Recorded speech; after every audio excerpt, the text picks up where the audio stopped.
On va commencer avec vous, Jérémy Banza. La campagne électorale a commencé, une période très cruciale pour vous politiques. Et d'ailleurs, c'est pour ce mercredi, hein, Mouzito qui va donc dévoiler les quelques grandes lignes de son programme. Mais comment vous avez analysé jusqu'ici le début de cette campagne? Les uns et les autres ont déjà pris la parole. Le président Tshisekedi, Moïse Katumbi, il y a Martin Fayulu, Delis Sanga. On parle d'abord de la présidentielle.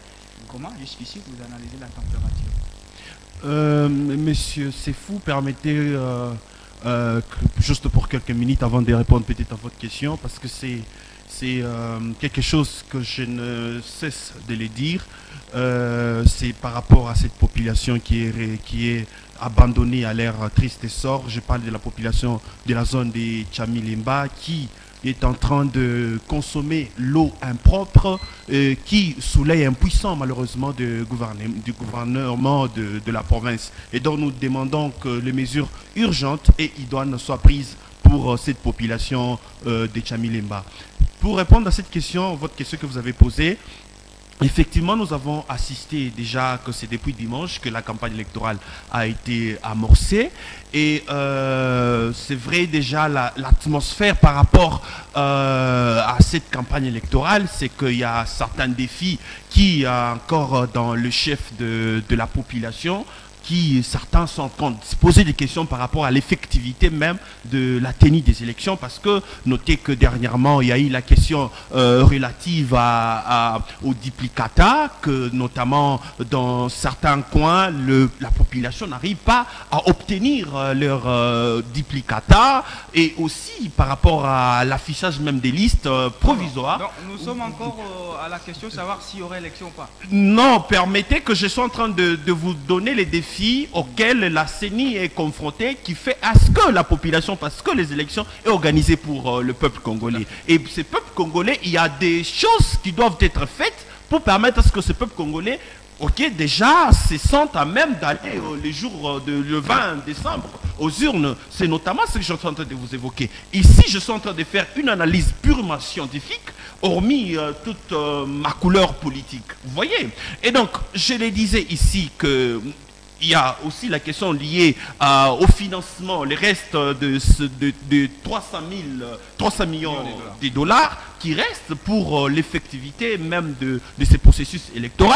Il y a aussi la question de déploiement du matériel électoral. Jusqu'à là, il y a encore 19 000 machines et équipements électoraux qui se retrouvent encore à l'étranger. D'où il faut tout ça. Ça ramène à ce qu'aujourd'hui, quand on regarde, c'est vrai, il y a la campagne électorale, mais il y a certaines questions aussi liées à la CENI qui doivent être résolues. Alors, passons de l'autre côté, notamment en termes de candidats, c'est qu'effectivement, nous constatons que les candidats, ils sont dans cette, moi j'appelle la campagne de diabolisation, une forme de campagne où, au lieu de trancher ou de mettre en exergue les projets de société, les programmes de société, voyez-vous, mais c'est autre chose que nous sommes en train de constater. C'est vrai que pendant cette période, tous les coups sont permis, électoralement parlant, oui, mais nous sommes, c'est notre 4e cycle électoral, et ça fait que, à ce stade où nous sommes, nous voulons en tout cas que le candidat, que ce soit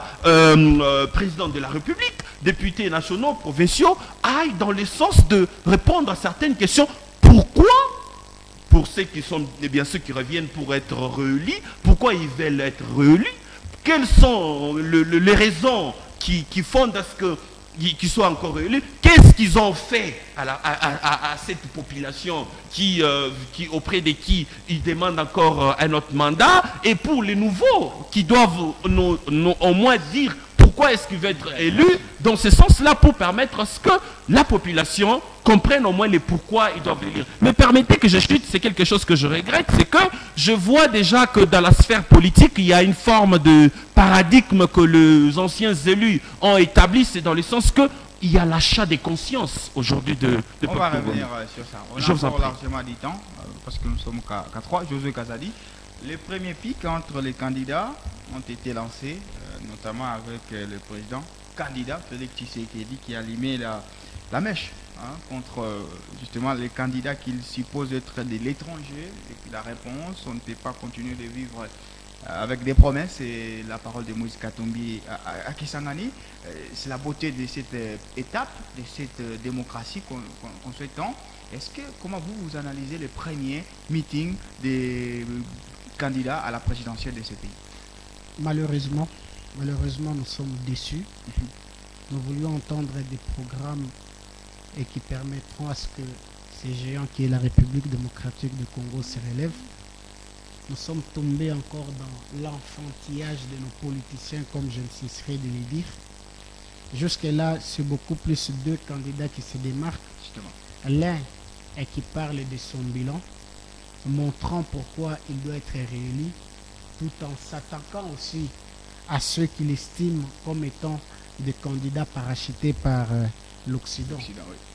Les autres aussi, et qui eux d'ailleurs ont beaucoup approuvé parce que le président Félix, le candidat Félix a déjà été président de la République. Il vient avec certains faits accomplis sur lesquels certaines personnes devraient les contredire. C'est en ça que nous nous attendions. Mais quand nous suivons les politiciens, nous nous rendons compte que jusque-là, ce sont des coquilles vides. Et nous allons passer les 30 jours de la campagne comme ça, sans savoir qu'est-ce que l'on propose à ce peuple. Il aurait fallu qu'on nous décline le programme. Quand on commence la campagne, c'est vrai, il y a des querelles, il y a de coups bas qu'on se donne, mais le leitmotiv d'une campagne électorale, c'est d'abord son programme.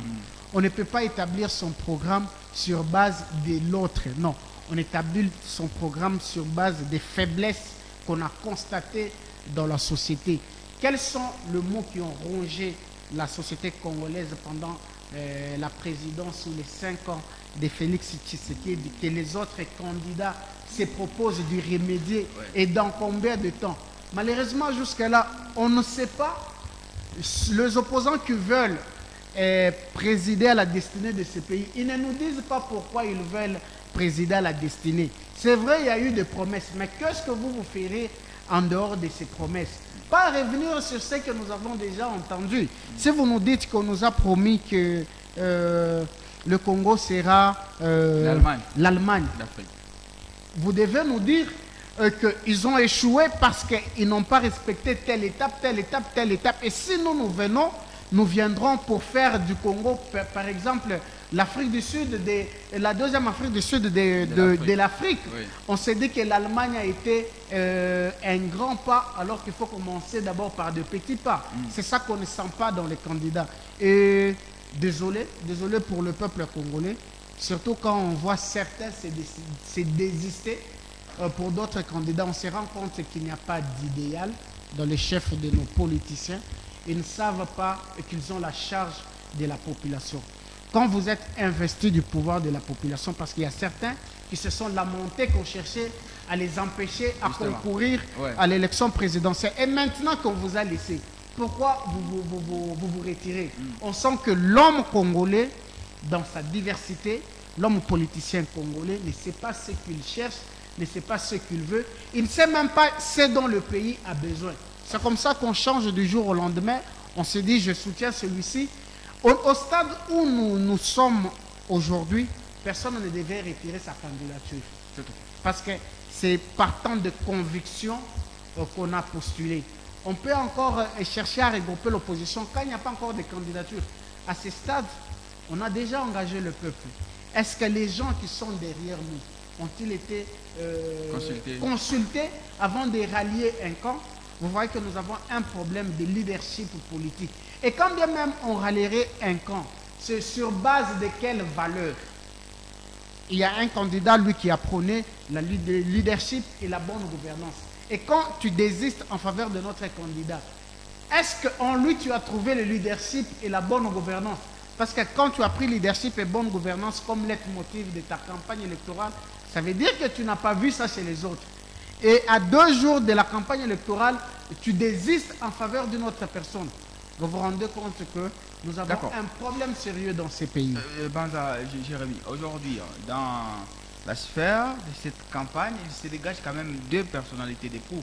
D'un côté, le président candidat, Félix Tshisekedi, et de l'autre, Moïse Katumbi, qui a d'ailleurs enregistré quelques ralliements, 3 Est-ce que ça sera ça, en fait, les prototypes de cette campagne électorale, ou il y aura d'autres personnages qui vont s'émerger? Effectivement, vous allez comprendre que d'ailleurs, selon l'histoire, c'est que le système, le scrutin à un seul tour amène toujours à un bipartisme.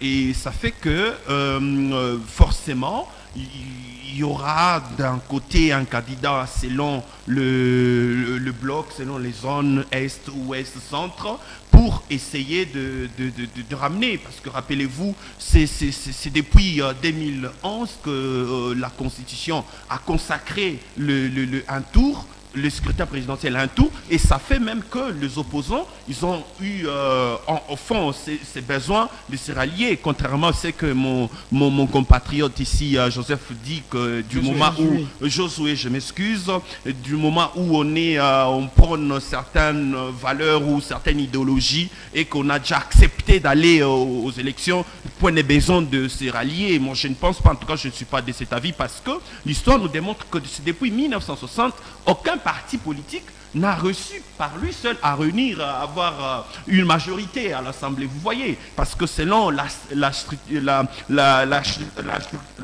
structure constitutionnelle de notre pays, veut que le Premier ministre émane de la majorité parlementaire. Ça fait qu'on a besoin de ces alliances qui doivent être faites. Mais maintenant, quand on regarde aujourd'hui, d'un côté, on va, M. Tshisekedi, avec l'Union sacrée, avec des grands partis politiques, je cite ici l'UDPS, UNC, MLC, et les 400 autres partis politiques, dont même j'étais en train de me poser des questions, faudra-t-il pour réunir 80 personnes dans les stades, 80 000 personnes, faudra-t-il même au-delà de ça, avec tout ce qu'ils ont comme partis politiques et regroupements, donner même les $10. Je me suis posé des questions pour dire que déjà à ce stade ici, nous sommes à une période où chaque candidat doit maintenant, comme nous allons le faire aussi avec Nouvel Élan, déjà demain, où Adolphe Mouzito va présenter son projet de société, et nous allons commencer notre tournée des campagnes, et nous sommes maintenant à une étape où on doit faire adopter les programmes des sociétés, les politiques publiques dont nous avons eu, pour nous, Nouvel Élan, nous avons eu à esquisser pendant un certain temps depuis que nous avons déposé notre candidature pour le président de la République, Adolphe Mouzito. Et donc, je crois aussi, c'est le cas pour les autres candidats, où voilà, à un certain moment, nous voyons maintenant ces fonds qui se font d'un côté. Qui va conduire l'opposition, selon vous? Parce qu'il reste encore beaucoup de jours, mais vous pensez que Moïse pourra encore allier d'autres personnages? À ce stade où nous allons, parce que le besoin, c'est le changement. Vous voyez? Et du moment où le peuple aspire à ces changements, tout est possible. Tout est possible dans le sens qu'on peut se coaliser derrière X, Y. Mais cela permettait que je chute parce que ça fait la beauté, même la particularité des Nouvel Élan, c'est que nous nous prenons beaucoup plus sur les projets, les programmes des sociétés, contrairement, si jamais, parce que d'ailleurs nous sommes ouverts, si jamais tout parti politique ou tout autre acteur politique accepterait de s'allier pour pas se rejoindre à la personne d'Adolphe Mouzito, se rejoindre sur les politiques publiques. C'est sur base de ça qu'on peut faire des alliances. M. Kazali, vous êtes contre ces désistements des uns et des autres? Vous savez d'abord sur quelle base sont tissées les alliances? On tisse les alliances quand on sent que nos visions convergent. Ce n'est pas parce que nous sommes tous... Est-ce que ça a été fait? Non. Ça a été fait à Pretoria? À Pretoria, nous avons tous eu les conclusions de Pretoria. Et combien de gens étaient à Pretoria? Qui a appelé les gens à Pretoria? Martin Fayoul était à Pretoria, il s'est retiré de Pretoria, il a donné ses raisons, les autres ont donné leurs raisons. Mon co-débatteur ici présent ce soir, si son leader décidait aujourd'hui de se rallier à un camp, rassurez-vous qu'il ne sera pas consulté, il sera contraint à suivre son leader, ce qui est un problème de démocratie. Parce que la démocratie doit commencer dans le parti politique. Quand le parti politique se décide de vous octroyer le mandat de concourir à la présidence, vous devez porter ces fardeaux jusqu'à la fin. Même si vous perdez,